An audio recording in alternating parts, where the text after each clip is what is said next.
Hello everyone, welcome back to my channel ओज टहलिया वांगशन फैन फिक्शन। अगर आपको मेरी नॉवल पसंद आ रही है तो प्लीज़ मेरे चैनल को लाइक शेयर सब्सक्राइब कीजिएगा। और जितने लोग भी मेरे चैनल पर नए हैं, मैं वर वॉयलेट आपका स्वागत करती हूँ मेरे चैनल पर। और अगर आप लोग को मेरी नॉवल पसंद आ रही है तो प्लीज़ मुझे सब्सक्राइब करके मुझे सपोर्ट कीजिएगा और अपने प्रीशियस फीडबैक देना तो बिल्कुल भी मत भूलिएगा मुझे, क्योंकि मैं आपके कमेंट से ही आपसे कनेक्ट कर पाती हूँ। तो चलिए अपने ब्यूटीफुल नॉवल को शुरू करते हैं, जिसका नाम है black rose the game of power, chapter 3। कल के पार्ट में हमने देखा था कि विंग ने प्रेसिडेंट लैन वांगजी से कहा था कि मुझे अपनी रिस्पॉन्सिबिलिटी निभानी है, अपनी जिम्मेदारियों को उठाना है। मैं फर्स्ट ओमेगा की पोजीशन पर ऑफिशियली बैठना चाहता हूँ, उसकी रिस्पॉन्सिबिलिटी निभाना चाहता हूँ। प्रेसिडेंट लैन वांगजी ने एक पल में ही कह दिया, नहीं नहीं नहीं नहीं। विंग जैसे आज सो नहीं पा रहा था, वो बार बार करवटें पलट रहा था और बारिश लगातार होती जा रही थी। आज का मौसम बहुत ख़राब था और विंग की नज़रें उस कांच की सीलिंग के ऊपर थी जहाँ से बारिश की बूंदें गिरती हुई दिखाई दे रही थी। और विंग उन बारिश को गिरते हुए देख रहा था। जितनी ही वो बारिश तेज़ थी, जितनी ही बारिश वो खूबसूरत लग रही थी, उतनी ही वो रात डार्क थी। विंग को जैसे रात भर नींद नहीं आई, पर दवा के नशे में तो विंग सो ही गया था। पर क्या प्रेसिडेंट लैन वांगजी सो सकते थे? उनके दिमाग में लगातार विंग की बातें गूंज जा रही थी, बार बार एक ही चीज गूंजी जा रही थी। मैं ऑफिशियली फर्स्ट ओमेगा की पोजीशन पर बैठना चाहता हूँ। क्या आप मुझे अपने लायक नहीं समझते? आप भी औरों की तरह आप भी मुझ पर भरोसा नहीं करते। आप भी मुझे वीक समझते। वीक एक एक वीक ओमेगा। मैं आपके लायक नहीं। प्रेसिडेंट लैन वांगजी ने फिर से अपनी करवटें बदली। सुबह के 5 बज चुके थे और वो अलार्म बजने से पहले ही प्रेसिडेंट लैन वांगजी ने उस अलार्म को बंद कर दिया। प्रेसिडेंट लैन वांगजी की लाल आंखों को देखी जा सकती थी। शुयांग ने कहा, वांगजी, क्या तुम रात भर सोए नहीं? प्रेसिडेंट लैन वांगजी जो अपने ऑफिस में थे। शुयांग ने कहा, क्या हुआ वांगजी, तुम परेशान लग रहे हो? क्या तुम रात भर सोए नहीं? वांगजी ने अपने आंखों को मसलते हुए कहा, ऐसी कोई बात नहीं है। शुयांग ने कहा, ऐसी ही बात है वांगजी। क्या विंग अभी भी तुमसे नाराज है? वांगजी ने अपने चेयर को पलट लिया। वांगजी ने कहा, शुयांग ने कहा, वांगजी, मैं तुम्हें गलत नहीं कह रहा, पर मुझे ऐसा लगता है विंग अपनी जगह सही है। उसका गुस्सा होना लाजमी है वांगजी। मैंने पहले ही तुमसे कहा था कि तुम्हें विंग को ये बता देना चाहिए, पर तुमने तो मैं क्या कहूँ तुम्हें, पर मैं यही कहूँगा वांगजी, तुम्हें उसे वक्त देना चाहिए। वांगजी ने कहा, वक्त की तो बात है। विंग अपनी रिस्पॉन्सिबिलिटी उठाना चाहता है। शुयांग ने कहा, क्या रिस्पॉन्सिबिलिटी? क्या मतलब है? वांगजी ने कहा, और वो सामने वाले खिड़की से 2 बर्ड्स को आसमान में उड़ते हुए देखने लगा फ्रीली। वांगजी ने कहा, विंग फर्स्ट ओमेगा की पोजीशन पर ऑफिशियली। शुयांग ने कहा, व्हाट? विंग फर्स्ट ओमेगा की पोजीशन पर ऑफिशियली बैठना चाहता है? एक सेकेंड, तो वांगजी, विंग चाहता है तो इसमें गलत ही क्या है? वो सही है। वांगजी शॉक हो गया। उसने अपने चेयर को शुयांग की तरफ किया और कहा, इसमें क्या गलत है? शुयांग, तुम ऐसा कैसे कह सकते हो? विंग फर्स्ट ओमेगा की पोजीशन पर नहीं बैठ सकता। शुयांग ने अपने दोनों हाथों को उस टेबल पर रखा और वांगजी की तरफ झुकते हुए कहा, क्यों नहीं बैठ सकता? हाँ वांगजी, विंग तुम्हारा ओमेगा है, वो फर्स्ट ओमेगा है, तो वो उस पोजीशन पे कैसे नहीं बैठ सकता? तुमने जब विंग से बैटिंग की उसी वक्त विंग फर्स्ट ओमेगा बन गया, तो अब वो अपनी रिस्पॉन्सिबिलिटी को उठाना चाहता है, तो वो गलत ही क्या कर रहा है? बताओ मुझे वांगजी। वांगजी ने कहा, नहीं, मैं ऐसा होने नहीं दूंगा। शुयांग ने कहा, आखिर क्यों वांगजी? वजह क्या है, बताओ मुझे। वांगजी ने कहा, मैं उसे उस मौत के कुएं में कैसे ढकेल दूं, जहां हर वक्त उसके ऊपर मौत का साया मंडराता रहेगा और हर वक्त विंग सबकी नज़रों के सामने रहेगा। लोग उसे किस घटिया नज़रों से देखेंगे, किस घटिया शब्द से पुकारेंगे, किस घटिया गाली दे। मैं ये विंग के साथ होता हुआ नहीं देख सकता। तुमने क्या न्यूज़पेपर नहीं देखे? किन हेडलाइंस में बड़े बड़े अक्षरों में कहा जाता है? तुमने क्या हेडलाइंस को नहीं देखा? कि तुमने टेलीविज़न पे चलते हुए आए दिन हर पल बदलते हुए न्यूज़ को नहीं देखा? तुमने क्या सोशल मीडिया पर नहीं देखा जहाँ हर पल, हर जगह, हर दिन यही छाया रहता है। विंग को किन किन वाहियात नामों से पुकारा जाता है। मैं विंग के साथ ऐसा होते हुए नहीं देख सकता, वो नहीं सह पाएगा। शुयांग, तुम ऐसा कैसे कह सकते हो? आखिर कैसे कि विंग फर्स्ट ओमेगा की पोजीशन पे ऑफिशियली बैठे? कैसे? मेरी गलतियों की सजा उसे मिल रही है, उसे। शुयांग ने कहा, वांग जी तुम्हारी इसमें कोई गलती नहीं है, हालात ही ऐसे थे, हालात ऐसे थे। पर किसकी वजह से? मेरी वजह से। मैंने विंग से वेडिंग की इस वजह से। शुयांग, विंग को तो मेरी वजह से ही बोला जाता है ना, गलती तो मेरी है ना, विंग की नहीं है। वो इनोसेंट है। अगर किसी ने विंग के सामने इन घटिया शब्दों, इन घटिया लफ्जों का बारे में यूज किया तो वो सह नहीं पाएगा। मैं जानता हूँ नहीं सह पाएगा, और मैं उसे टूटते हुए नहीं देख सकता। एक बार फिर मैं उसकी आंखों में आंसू नहीं देख सकता।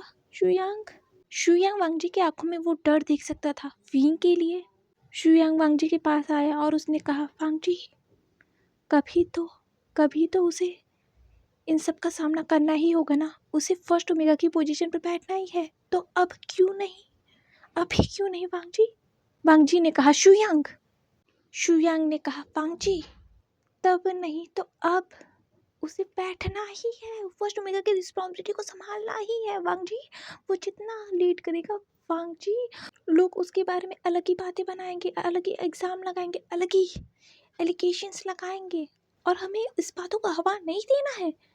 विंग केपेबल है, वो बहुत स्ट्रांग है वांग जी, वो संभाल लेगा। वांग जी ने कहा, मैं जानता हूँ संभाल लेगा, पर वो इन सबको संभालते संभालते खुद न टूट जाए, मुझे उस बात का डर है। वो बहुत बहुत इनोसेंट है, उसने दुनिया नहीं देखी है।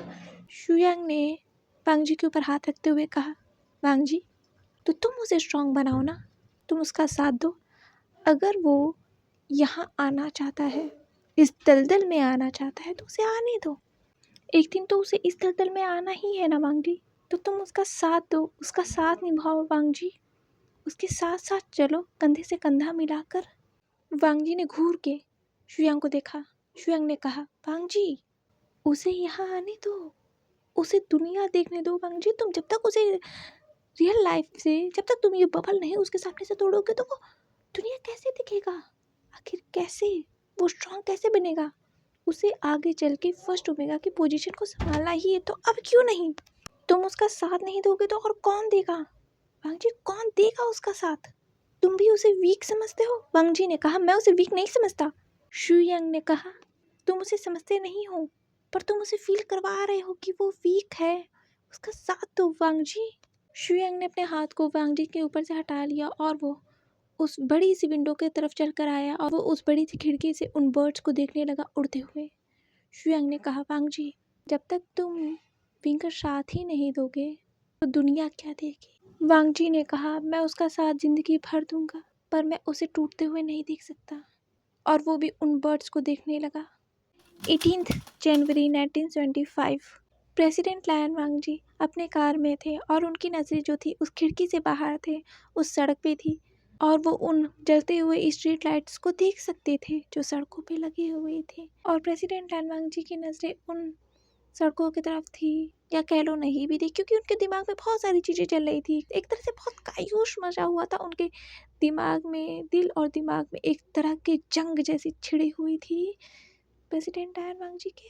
जोनाथन देख सकता था उस फ्रंट मिरर से प्रेसिडेंट लायन वांग जी को, जो काफ़ी परेशान लग रहे थे, पर शायद उन्होंने आज कुछ तय कर लिया था। प्रेसिडेंट लायन वांग जी की कार गुसू के अंदर एंट्री कर चुकी थी, और वो उन जंगलों को पार करते हुए उनकी कार जो थी पैलेस के सामने खड़ी हो चुकी थी। एक गार्ड आया और उसने प्रेसिडेंट लायन वांग जी की कार की डोर को खोल दिया, और प्रेसिडेंट लायन वांग जी वहाँ से बाहर आ गए, और प्रेसिडेंट लायन वांग जी के बैग को उस गार्ड ने पकड़ लिया था अपने हाथों में, और उसने प्रेसिडेंट लायन वांग जी को बो किया। प्रेसिडेंट लायन वांग जी ने नोट किया, और वो आगे बढ़ गए उस सीटिंग रूम में। प्रेसिडेंट लायन वांग जी उस सीटिंग रूम में पहुंच चुके थे, और उन्होंने देखा विंग को, जो लायन कुरैन के पास बैठा हुआ था। लायन कुरैन ने विंग के शोल्डर पर अपने हाथ को रखा हुआ था, और वो उससे बातें कर रहे थे बहुत प्यार से। लायन कुरैन ने विंग से सॉरी बोला था, और विंग ने भी बहुत जल्दी ही माफ़ कर दिया था। जिचैन ने भी विंग से सॉरी बोला था, और जिही ने विंग को समझाया था कि वांग जी से झूठ नहीं बोलना चाहता था, पर विंग ने कुछ कहा नहीं जिही से। प्रेसिडेंट लैन वांग जी की बात आते ही विंग जैसे शांत हो जाता है। विंग ने सबको माफ़ कर दिया था, पर प्रेसिडेंट लैन वांग जी को नहीं, क्योंकि विंग जो था प्रेसिडेंट लैन वांग जी से गुस्सा था। उसे खुद ही नहीं समझ में आ रहा है कि वो खुद से गुस्सा है या प्रेसिडेंट लैन वांग जी से गुस्सा है, या वो प्रेसिडेंट लैन वांग जी से भाग रहा है। वो बस प्रेसिडेंट लैन वांग जी को फेस नहीं करना चाहता था। उसे बस इस बात का दुख है कि प्रेसिडेंट लैन वांग जी उस पर भरोसा ही नहीं करते। इसी वजह से शायद विंग प्रेसिडेंट लैन वांग जी को माफ़ नहीं कर पा रहा था। हुसैन ने सही ही कहा था, एक रिश्ते की बुनियाद होती है सच। इसमें एक झूठ का कतरा भी मिल जाए ना, रिश्ता बर्बाद हो जाता है। हमेशा के लिए वो जख्म छोड़ देता है, वो मन में शक पैदा कर देता है जो कभी ख़त्म ही नहीं हो सकता, चाहे वो रिश्ता कितना भी खूबसूरत हो। और शायद यही झूठ प्रेसिडेंट लैन वांग जी और विंग के आने वाली ज़िंदगी में एक बहुत बड़ी मिसअंडरस्टैंडिंग खड़ी कर देगा। सिजान ने पीछे देखा और कहा, वांग जी तुम कब आए? वांग जी जैसे अपने होश में आ गया था। प्रेसिडेंट लैन वांग जी ने विंग से अपनी नज़रों को हटाया और सिजान की तरफ देखते हुए कहा, बस अभी। जीही ने आते हुए कहा, वांग जी आज तुम जल्दी आ गए, चलो हम सब डिनर करते हैं, खाना तैयार हो गया है। वांग जी ने कहा और वांग जी ने फिर विंग को देखा, जिसकी नज़रें प्रेसिडेंट लैन वांग जी के ऊपर ही थी, पर प्रेसिडेंट लैन वांग जी के देखते ही विंग ने अपनी नज़रों को हटा लिया था। जीही ने भी ये देखा और उसने भी। कुछ देर के बाद सभी डाइनिंग टेबल पे थी और डाइनिंग टेबल पे जैसे सन्नाटा पसरा हुआ था, कोई कुछ भी नहीं बोल रहा था। सबकी नज़रें जैसे विंग के ऊपर थी। विंग कितना शांत हो गया है। और प्रेसिडेंट लैन वांग जी हमेशा की तरह विंग को डिनर सर्व कर रहे थे। विंग ने कुछ नहीं किया, उसने अपना डिनर किया और कहा, अंकल क्या मैं जाऊँ अपने रूम में? लैन कुरैन कहना चाहते थे, नहीं विंग तुम मत जाओ, तुम क्यों क्यों वांग जी के साथ नहीं रहते हो? पर उन्होंने कुछ कहा नहीं। वो कैसे एक हस्बैंड वाइफ के बीच में बोल सकते हैं? आखिर कैसे वो बोल सकते हैं? उनकी भी तो कुछ लिमिट्स है ना। वो है विंग को वो अपना बेटा मानते हैं, पर एक लिमिट ही है। वो किसी के पर्सनल स्पेस में नहीं घुस सकते हैं, और ख़ास कर वो अपने बेटे के पर्सनल स्पेस में तो नहीं घुस सकते ना। हाँ, वो विंग को अपने बेटे जैसा मानते हैं। आखिर वो सेरेन का बेटा है, तो वो उनका बेटा जैसे हुआ ही ना, क्योंकि ओनर ने तो सेरेन से प्यार। लैन कुरैन ने ही सोचा। फिर उन्होंने विंग से कहा, विंग तुम जा सकते हो। और विंग वहाँ से चला गया था उन सीढ़ियों से होते हुए जिंगशी की तरफ। प्रेसिडेंट लैन वांग जी ने भी अपना डिनर कंप्लीट कर लिया था और वो खड़े हो गए थे। लैन चैन ने कहा वांग जी से, गुड नाइट वांग जी, अपना ख्याल रखना, और विंग का भी, वो जल्दी ही संभाल जाएगा, उसे टाइम दो। वांग जी ने नोट किया।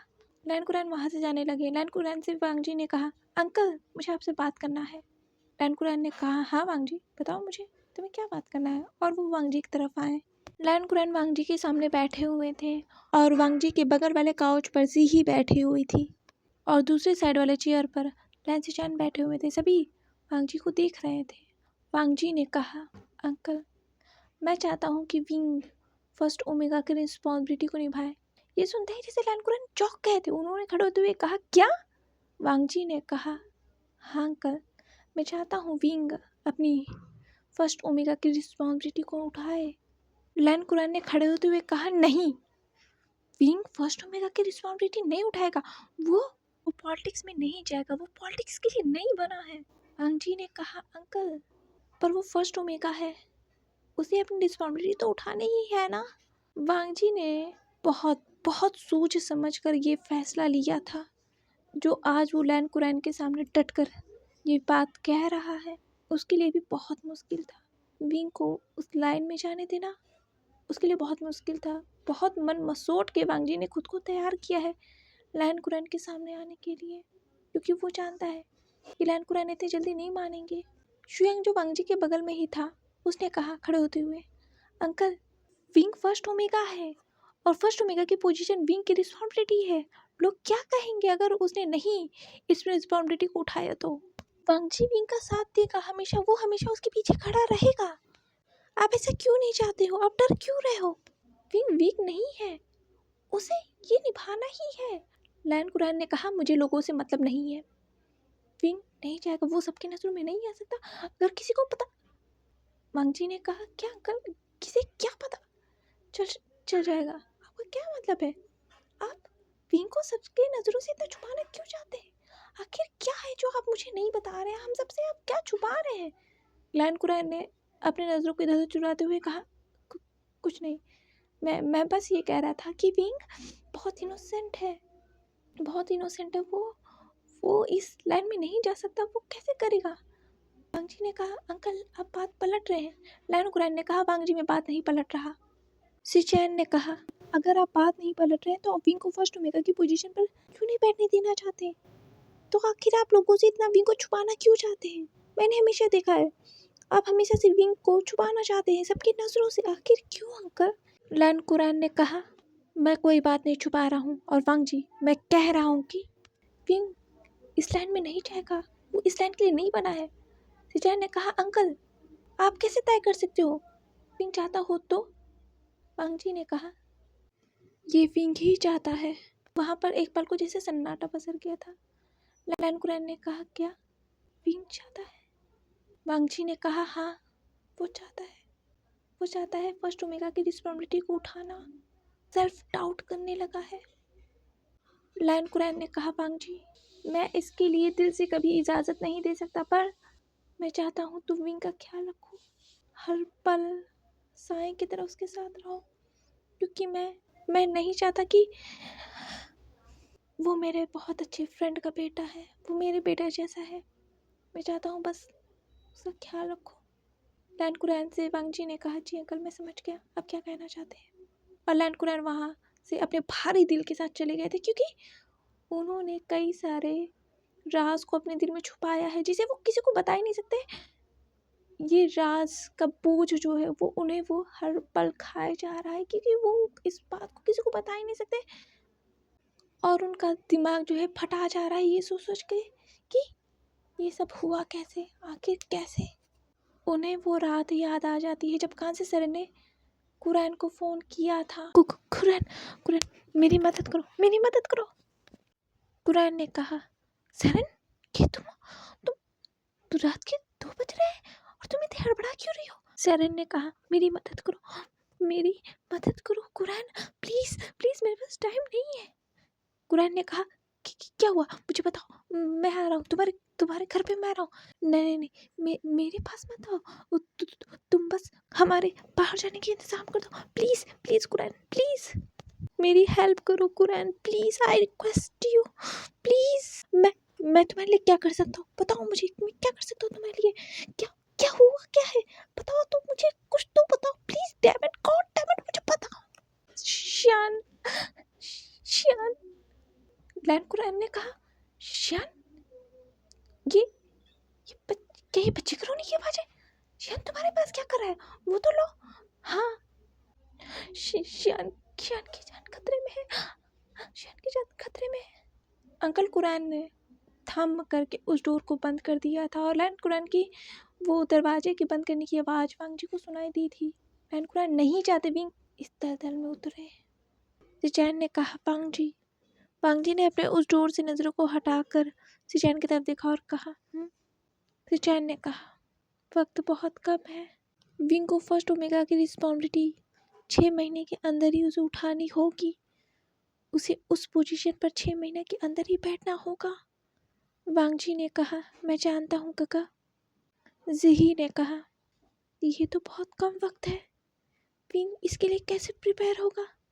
वांग जी ने कहा, उसे होना होगा वरना वक्त निकल जाएगा।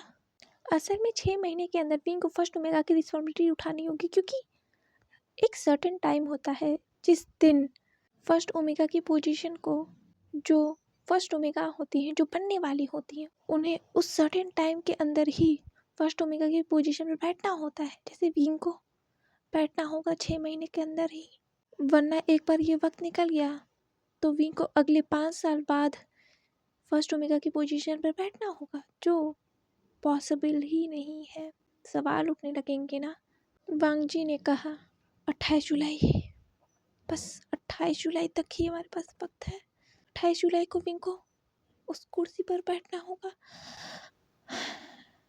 विंग, प्रेसिडेंट लैन, आप यहाँ से जा सकते हैं। विंग ने उस लाइट को बंद कर दिया। प्रेसिडेंट लैन वांग जी ने कहा, विंग मेरी बात सुनो। प्रेसिडेंट लैन वांग जी आए और उन्होंने विंग के हाथ को पकड़ लिया और कहा, मेरी बात सुनो विंग, मैंने कहा ना तुमसे, सॉरी विंग ने कहा, आप मीन नहीं करते, आप नहीं करते, आप मुझे अपने लायक नहीं समझते, आपने इसी वजह से झूठ नहीं।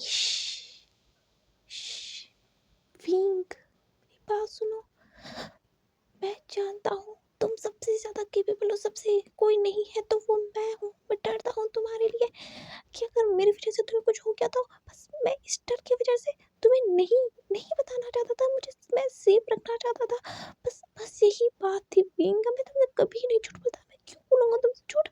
मैं सपने भी नहीं सोच सकता था कि मेरे एक झूठ बोलने की वजह से तुम्हारे ऊपर इतना गहरा असर पड़ेगा कि तुम खुद को ही केपेबल नहीं समझोगे, खुद को अपने लायक नहीं समझोगे, खुद के ऊपर सारा एग्जाम लेने लगोगे। विंग, मेरी बात सुनो, मेरी बात सुनो, मैं ये नहीं कह रहा कि मैं बात मान रहा हूँ, मैं मीन नहीं करता। विंग ने कहा, मैंने कहा था मीन नहीं करते। विंग, मैं ये मीन नहीं करता कि मैंने तुझे झूठ बोलकर सही किया, पर मैं इस बात को झुठला नहीं सकता, वो मैंने सही किया था।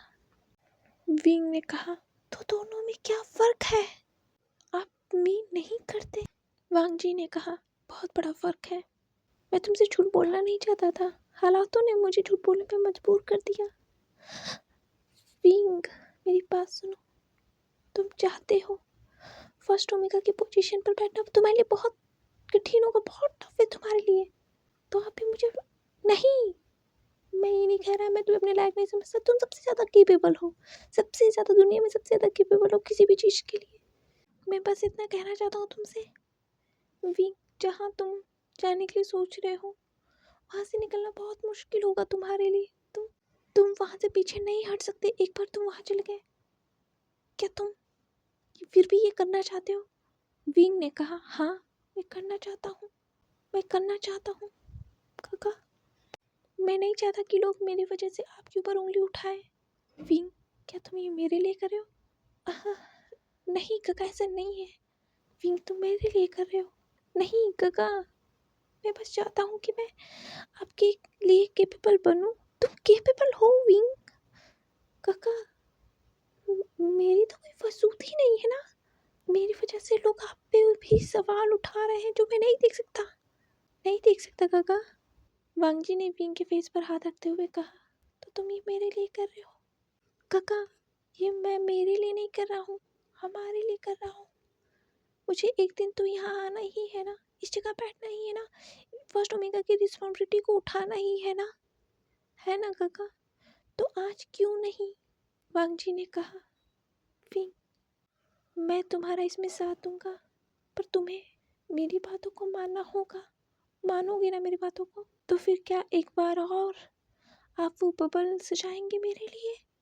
मुझे वो नहीं चाहिए काका। नहीं विंग, मैं नहीं कह रहा, मैं तुम्हारे सामने कोई और भी झूठ नहीं बोलना चाहता, मैं बस इतना कहना चाहता हूँ विंग, तुम मुझे मदद करने के लिए नहीं रोकोगे। विंग ने कहा, क्या आप मान गए, आप मान गए काका। I am so happy, I am so happy, मान गए। और विंग ने रोते रोते प्रेसिडेंट लैन वांग जी को हक कर लिया था। ये विंग के लिए बहुत बड़ी बात थी, आखिर वांग जी ने हाँ जो कर दिया था। विंग प्रेसिडेंट लैन वांग जी के बाहों में काफ़ी देर तक रुकता रहा और प्रेसिडेंट लैन वांग जी की भी आंखों में जैसे एक बार को आंसू आ गए थे। वो विंग को यहाँ नहीं देखना चाहते थे, अभी भी नहीं। प्रेसिडेंट लैन वांग जी धीरे से उठे और उन्होंने विंग को अपने बाहों में उठा लिया पैराडल स्टाइल में। उन्होंने विंग के फोरहेड पर किस करते हुए कहा, मैं तुम्हारा साथ हमेशा दूंगा। विंग ने प्रेसिडेंट लैन वांग जी के नेक पे अपने हाथ को डाल दिया और कहा, हाँ मैं चाहता हूँ आप मेरा साथ दो हमेशा। और विंग ने प्रेसिडेंट लैन वांग जी की चीक्स पर किस किया। प्रेसिडेंट लैन वांग जी की ईयर्स रेड हो गए। प्रेसिडेंट लैन वांग जी विंग को लेकर उस रूम से बाहर आ गए और वो जिंगसी के कॉरिडोर से होते हुए अपने और विंग के रूम में गए, जो रूम न जाने कब से खाली था। प्रेसिडेंट लैन वांग जी को ये रूम अकेले जैसे काटने को दौड़ता था। वो इस रूम में नहीं रहना चाहते थे अकेले, क्योंकि वहाँ तो विंग के फरमान जैसे धीरे धीरे वेट हो रहे थे, जा रहे थे। उनका ओमेगा उनके पास नहीं था और उनका अल्फा प्रेसिडेंट लैन वांग जी को नुकसान पहुँचा रहा था, उन्हें नोच रहा था, खसूट रहा था, अपने ओमेगा के पास जाने के लिए जैसे तड़प रहा था। और प्रेसिडेंट लैन वांग जी ने जो डिसीजन लिया है प्रेसिडेंट डैन वांग जी का अल्फा उनसे बहुत ज़्यादा गुस्सा है, बहुत ज़्यादा। वो बार बार प्रेसिडेंट डैन वांग जी के ऊपर हावी होने की कोशिश करता है, क्योंकि प्रेसिडेंट डैन वांग जी ने खुद के ओमेगा को उनसे दूर करने का फैसला ले लिया और उनसे पूछा भी नहीं। इसी वजह से प्रेसिडेंट डैन वांग जी का अल्फा उनसे बहुत ज़्यादा गुस्सा है, पर वो क्या कर सकता है। प्रेसिडेंट डैन वांग जी हर बार उसे ब्लॉक कर देते हैं, और आज वो अल्फा अपने ओमेगा को अपने पास इतने करीब फील कर पा रहा था, उसके ओमेगा फेरोमोन्स को इनहेल कर पा रहा था, जिसकी वजह से प्रेसिडेंट डैन वांग जी का अल्फा उनके ऊपर हावी होने की कोशिश कर रहा था। और विंग जो है प्रेसिडेंट डैन वांग जी के नेक में अपने हाथ को डाले हुए प्रेसिडेंट डैन वांग जी को देख रहा था लगातार। उसके आंखों में कई सारे इमोशंस थे। वो इस अल्फा से बहुत प्यार करता है, बहुत ज़्यादा। पेंचिंग ने पूछा था विंग से, विंग तुम क्यों माफ़ नहीं कर पा रहे हो? तुम कब प्रेसिडेंट डैन वांग जी को ये बताओगे कि तुम उनसे प्यार करते हो? तुम उन्हें कब प्रपोज करोगे? और विंग ने कुछ कहा नहीं। विंग चाहता था पहले मैं प्रेसिडेंट डैन वांग जी के काबिल बन जाऊँ, उनसे कम से कम कंधा से कंधा मिलाकर चल तो पाऊँ, तब जाके शायद मैं गगन से मैं कह पाऊँ I love you so much, I love you my whole heart. Wing president Dan Wang ji को देख रहा था। President Dan Wang ji Wing को देख रहे थे। एक पल को प्रेसिडेंट डैन वांग जी और विंग की आंखें जैसे एक दूसरे पर टिक गई थी। दोनों ही एक दूसरे की आंखों में देख रहे थे। जिस वक्त विंग ने प्रेसिडेंट डैन वांग जी की चिक्स पर किस किया था, प्रेसिडेंट डैन वांग जी का जैसे मन किया था कि वो विंग को किस करे, सॉफ्ट किस, पैशनेटली डीप किस, जैसे वो विंग को खुद के अंदर उतार लेना चाहते थे और वो उसमें खो जाना चाहते थे, डूब जाना चाहते थे, उसे खुद के करीब और करीब चाहते थे, बहुत करीब, पर वो ऐसा कर नहीं सकते। प्रेसिडेंट डैन वांग जी ने कहा विंग, विंग ने कहा तुम मुझे छोड़ के कभी मत जाना। पता नहीं प्रेसिडेंट डैन वांग जी के मुँह से ये शब्द कैसे निकल गए, क्योंकि उन्होंने पहले से ही तो डिसीजन ले लिया है ना, तो उनके लफ्ज़ों से ये शब्द कैसे निकल गए हैं। प्रेसिडेंट डैन वांग जी आए उस रूम के अंदर और उन्होंने विंग को उस बेड पर धीरे से लेटा दिया। विंग की नज़र प्रेसिडेंट डैन वांग जी के ऊपर थी। प्रेसिडेंट डैन वांग जी उस बेड पर लेट गए धीरे से, और विंग उनके ऊपर आ गया हमेशा की तरह, और वो प्रेसिडेंट डैन वांग जी के फेरोमोन्स को इनहेल करने लगा। प्रेसिडेंट डैन वांग जी भी उनके फेरोमोन्स को इनहेल करने लगे, विंग के फेरोमोन्स को इनहेल करने लगे। प्रेसिडेंट डैन वांग जी ने कहा विंग एक बार और सोच लो बेबी। मैंने सोच लिया है काका। और प्रेसिडेंट डैन वांग जी और विंग ऐसे ही रात भर एक दूसरे के फेरोमोन्स को इनहेल करते करते सो गए। उन्हें पता भी नहीं चला सुबह कब हो गई। प्रेसिडेंट डैन वांग जी को आज जाकर नींद आई थी, सुकून की नींद। प्रेसिडेंट डैन वांग जी और विंग नींद के आगोश में तो सो गए थे, पर क्या आने वाली सुबह इतनी खूबसूरत होने वाली थी जैसा वो दोनों सोच रहे थे? क्या सब कुछ इतना आसान होने वाला था? शायद नहीं।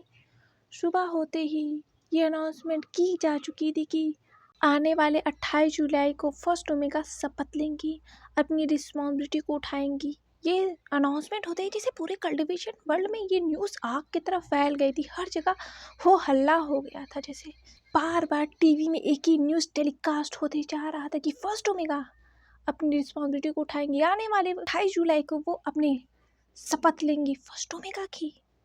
और ये न्यूज़ किसी के लिए बहुत खुशी की बात थी तो किसी के लिए बहुत दुख की बात थी। जनता एक जगह बहुत खुश थी तो कई जगह वो ही जनता बहुत ज़्यादा भड़क चुकी थी, कह लो, क्योंकि बहुत सारे लोग तो चाहते थे फर्स्ट ओमेगा अपनी रिस्पॉन्सिबिलिटी को उठाएं और बहुत लोग नहीं चाहते थे। जैसे इस न्यूज़ को देखा जा रहा था, आटा हेलेन की फर्स्ट ओमेगा इस न्यूज़ को देख सकती थी, उस रिपोर्टर के बोले हुए शब्दों को सुन रही थी कि फर्स्ट ओमेगा 28 जुलाई को शपथ लेंगी। फर्स्ट लेडी ने उस सिगरेट के एक सिप को लिया और धुएं को उड़ा दिया और उन्होंने कहा good decision, I am waiting for it. और उन्होंने फिर से उस सिगरेट को पिया और उस धुएं को उड़ा दिया, और उनकी नज़रें उस न्यूज़ पर थी। What the hell? What the hell was going on? क्या हो रहा है? Fuck! What the fuck? इस न्यूज़ को देखते से ही किंग डैनियल जो अपने वाइन को पी रहे थे, उन्होंने अपने वाइन के ग्लास को उठाकर फेंक दिया और वो ग्लास चकनाचूर हो गया, ज़मीन में गिर गया। और उन्होंने कहा नहीं, ये ऐसा नहीं हो सकता, मैं ऐसा होने नहीं दूंगा। वो फर्स्ट ओमेगा की पोजीशन पर नहीं बैठ सकता, नहीं बैठ सकता वो। किंग डैनियल ने कहा, मेरा फ़ोन कहाँ है, मेरा फ़ोन कहाँ है? मार्कस ने कहा, किंग। और मार्कस के हाथों से किंग डैनियल ने उस फ़ोन को जैसे छीन लिया था। क्वीन डेविना इस न्यूज़ को देख सकती थी और उनका गुस्सा बढ़ते जा रहा था। और जिस वाइन के ग्लास को वो पी रही थी, उसके वाइन के ग्लास पर उनकी पकड़ तेज होती जा रही थी। जैसे जैसे वो उस न्यूज़ को देख रही थी, वैसे वैसे उनकी पकड़ तेज होती जा रही थी उस ग्लास पर, और वो ग्लास क्रैक हो गया। वो फर्स्ट ओमेगा की पोजीशन पर नहीं बैठ सकता। और उसने डैनियल को देखा। डैनियल ने किसी को फ़ोन किया और उसने कहा, ये कैसे हो सकता है, वो फर्स्ट ओमेगा की पोजीशन पर कैसे बैठ सकता है? दूसरे वाले पर्सन ने कहा, मैं क्या करूं, मुझे नहीं पता था कि वो फर्स्ट ओमेगा की पोजीशन पर बैठेगा। डैनियल ने कहा, रोक दो, वो फर्स्ट ओमेगा की पोजीशन पर नहीं बैठना चाहिए, वो वहाँ नहीं पहुँचना चाहिए, रोक दो सब कुछ। भला मैं क्यों रोकूं, इससे तो मेरा ही फायदा है ना। उस लान बांगजी की पोजीशन खतरे पे आ जाएगी, उसकी लान बांगजी की कुर्सी खतरे में आ जाएगी, इसमें तो मेरा ही फायदा है ना। वेन रोहान, ये रोक दो। अगर वो वहाँ पहुँच गया, फर्स्ट ओमेगा की पोजीशन पर बैठ गया, तो मैं उसे छू भी नहीं पाऊंगा और मेरी कुर्सी खतरे में आ जाएगी। और ये कहकर उसने फ़ोन काट दिया था। वेन रोहान ने कहा, फक, ये आदमी। वेन रोहान ने अपने असिस्टेंट की तरफ देखा और कहा, माइकल, ये सब रोक दो, वो फर्स्ट ओमेगा की पोजीशन पर नहीं बैठना चाहिए। माइकल ने कहा, चीफ वाइस प्रेसिडेंट। और माइकल वहाँ से जा चुका था। इस न्यूज़ को तो किसी और ने भी देखा था ना। सुसन, सुसन रुक जाओ, तुम क्या कर रही हो, क्या कर रही हो? मुझे जाने दो एंड्रियल, मुझे जाने दो। वो फर्स्ट ओमेगा की पोजीशन पर कैसे बैठ सकता है? वो और ज़्यादा खतरे में आ जाएगा, वो लोगों की नज़रों में और ज़्यादा सजेगा। मैं नहीं चाहती, मुझे जाने दो। सूजन रुक जाओ। एंड्रियल ने सूजन के हाथों पकड़ लिया और कहा, मेरी बात सुनो, तुम ऐसे ही जल्दबाजी भरा कोई कदम नहीं ले सकती। तुम्हारे मॉम डैड को इससे पता चल जाएगा। तुम चाहती हो पता चल जाए, मैं क्या करूँ तब, मैं करूँ क्या? तुम मुझे रोक रहे हो, तुम मेरा इसमें साथ नहीं दे रहे हो, तुम नहीं दे रहे हो। सूजन, मैं जल्दबाजी वाला कोई काम नहीं कर सकता, मैं धीरे धीरे शान तक पहुंचने की कोशिश कर रहा हूँ, पर तुम इतनी जल्दबाजी नहीं कर सकती तुम। अगर तुमने एक भी गलत कदम उठाया, तुम अपने ही मॉम डैड के हाथों मार ही जाओगी। जो अपने बाप के नहीं हुए तो वो अपनी बेटी का क्या होंगे? सोचो जरा सूजन। और मैं ये नहीं चाहता, मैं तुमसे बहुत प्यार करता हूँ, आप मेरी बात को समझिए। वक्त नहीं है एंड्रिया। प्रेसिडेंट लैन वांगडी विंग को अपने बाहों में लिए हुए थे और वो विंग को देख रहे थे। वो उसके बालों को सहला रहे थे, उसके बालों से खेल रहे थे और वो विंग को देख रहे थे बहुत प्यार भरी आंखों से। प्रेसिडेंट लैन वांगडी का फ़ोन जो है बार बार वाइब्रेट कर रहा था क्योंकि वो साइलेंट पे था। प्रेसिडेंट लैन वांगडी आज नहीं चाहते थे कि वो कहीं भी जाए, वो विंग के साथ वक्त बिताना चाहते थे। इसी वजह से वो उस फ़ोन को इग्नोर कर रहे थे, पर बार बार फ़ोन आने की वजह से प्रेसिडेंट लैन वांगडी ने आखिरकार उस फ़ोन को उठा ही लिया, क्योंकि प्रेसिडेंट लैन वांगडी का नंबर हर किसी के पास तो नहीं है, बहुत कम लोगों के पास है, तो शायद उन्होंने इसी वजह से उस फ़ोन को उठा लिया। प्रेसिडेंट लैन वांगडी ने एक हाथ से विंग को पकड़ा हुआ था और उन्होंने विंग के फोरहेड पर किस किया और फिर उन्होंने उस फ़ोन को उठा लिया। उन्होंने देखा नीमी जी का फ़ोन है। उन्होंने कहा, हेलो। नीमी जी ने कहा, प्रेसिडेंट लैन, गड़बड़ हो गई। और प्रेसिडेंट लैन वांगडी शॉक। क्या? शू मई ने कहा, मिसेस लैन, आप हमेशा लिटिल मास्टर को हमेशा वेजिज खिलाती हैं अलग अलग तरीके से। जी किचन में थी और वो विंग के लिए ब्रेकफास्ट बना रही थी, वेजिज वाला ढेर सारा। जी ने कहा, हाँ, मुझे उसे अलग अलग तरीके से खिलाना ही पड़ता है, वरना वो तो वेजिटेबल्स खाएगा नहीं। डॉक्टर सोंगन ने कहा था उसे वेजिटेबल्स ही खाना है, तो मैं अलग अलग तरीके से अलग अलग ट्रिक करके विंग को खिलाती हूँ। लेकिन विंग को बताइएगा मत, वरना वो अगली बार से नहीं खाएगा। शुभई ने कहा, ठीक है मिसेस लैन, मैं उन्हें नहीं बताऊंगी, वरना मेरी नौकरी खतरे पे आ जाएगी। जी ने कहा। जी ने देखा वांगजी। जी किचन से निकल गई। उसने कहा, शुमई, ये वेजिस थोड़ा कट कर दीजिएगा, मैं आ रही हूँ अभी। वांगजी जो दौड़ते हुए जा रहा था लैंड पैलेस के बाहर, जी वांगजी के पास आई और उसने कहा, वांगजी रुक जाओ। वांगजी रुक गया और उसने कहा, जी शाओ जी, ज़ही ने कहा, तुम आज बहुत जल्दी ऑफिस जा रहे हो? वांग जी ने कहा, मुझे बहुत इंपॉर्टेंट काम है।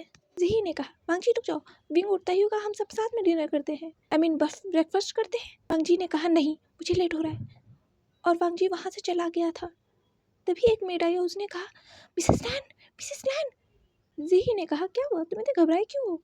उसने कहा, मिसेस लैन ये देखिए, और उस मेड ने टीवी को ऑन कर दिया था। ज़ही की नज़रें उस टेलीविज़न पे थी और वो देखकर शॉक हो गई थी। उस टेलीविज़न में दिखाया जा रहा था, लोगों ने स्ट्राइक कर दिया था, दंगा हो गया था कल्टीवेशन वर्ल्ड में। लोग सड़कों पे उतर गए थे और प्रेसिडेंट लैन वांगजी के नाम के नारे लगाए जा रहे थे। उन्हें ये डिसीज़न बदलने के लिए कहा जा रहा था। कई सारे एलिगेशंस, कई सारे प्रेसिडेंट लैन वांगजी के ऊपर लगाए जा रहे थे, और लोग जो थे प्रेसिडेंट लैन वांगजी के ऑफिस के सामने बैठकर धरना दे रहे थे। और ये न्यूज़ देखकर ज़ही शॉक हो गई थी। वो धड़ाम से उस सोफे पे गिर गई। उसने कहा, ये क्या हो गया? आज के लिए बस इतना ही। मिलते हैं नेक्स्ट पार्ट में ब्लैक रोज़ के एक और पार्ट के साथ। और आप बताइएगा कि आज का पार्ट आप लोग को कैसे लगा। Bye bye.